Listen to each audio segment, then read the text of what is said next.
டேஸ்டியான முட்டை தொக்கு எப்படி பண்ணலாம்னு சொல்லிட்டு பார்க்கலாம். ரொம்ப சிம்பிளா பண்ணிடலாம். வாங்க எப்படி பண்ணலாம்னு சொல்லிட்டு பார்க்கலாம். ஒரு மிக்ஸி ஜார்ல வெங்காயமும் பூண்டும் சேர்த்து நம்ம வந்து நல்லா அரைச்சி எடுத்துட்டு அதுக்கப்புறமா ஒரு கடாயில எண்ணெய் சுடு பண்ணிட்டு கடுகு சோம்பு வந்து பொரிஞ்சதுக்கு அப்புறம் நம்ம அந்த வெங்காயம் பூண்டு பேஸ்ட்டை சேர்த்து நல்லா வதக்கினதுக்கு அப்புறம் அதில் பச்சை மிளகாய் கீரி சேர்த்துட்டு அதையும் வதக்கிக்கோங்க.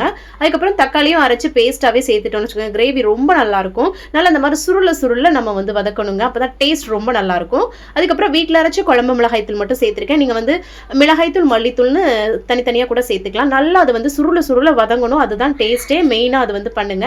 அதுக்கப்புறம் தேவையான அளவு தண்ணி அப்புறம் உப்பெல்லாம் போட்டு நல்லா மிக்ஸ் பண்ணி விட்டுட்டு இதை வந்து நல்லா வந்து எண்ணெய் பிரிஞ்சு வர அளவுக்கு நல்லா கொதிக்க விட்டுக்கோங்க. அதுக்கப்புறம் நம்ம முட்டையை கீறி இந்த மாதிரி போட்டுட்டு நல்லா கொஞ்சம் நேரம் ஒரு 2 மினிட்ஸ் குக் பண்ணி எடுத்தோன்னா கலர்ஃபுல்லாக சூப்பராக ரெடி ஆகிடுங்க. கடைசியாக கொத்தமல்லி தலை தூவி அப்படியே சர்வ் பண்ணுங்க. இட்லி, தோசை, அதுக்கப்புறம் சாதம் எல்லாத்துக்குமே, சப்பாத்திக்கு எல்லாத்துக்குமே ரொம்ப அட்டகாசமாக இருக்கும். ட்ரை பண்ணி பாருங்க. தேங்க்ஸ் ஃபார் வாட்சிங். பாய்.